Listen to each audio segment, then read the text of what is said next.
ya zimu. Bimeze bite?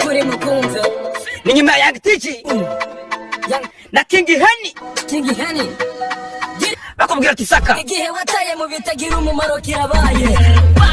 numva ariko uku kuri muko zimu umve ya Tiji King Henny giri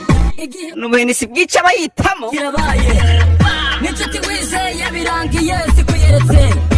umve ugari kuko nitureba mu mitima yabo kandi kuba umugabo ni byiza nabiraharanirwa umva rap byinshi byaha kandi burege wikumva ibiganiro umva rap ariko kuri umugaci urashaka mwana afite ukuntu amanuka muri beat yipoweye kandi kuba umugabo ni byiza nabiraharanirwa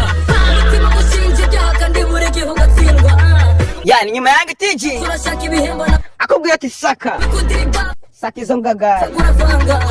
wowe mwera hayi ntunywa amoko gabanya kiri katira swingi bakasinga ku kazi kawe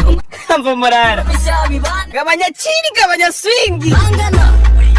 hatana angana ave mungu afite imana bisa umve sinzi mukuru umugaci urashaka ibihembo na burarirwa Eh? kudiribaba jagana inzoga uravanga wowe mwera hayi ntunywa amoko gabanya kiri katira swingi gabanya kiri kawe umwaka mucyane imyanzuro mishya bibana nawe musirikare angana sikia zimu hatana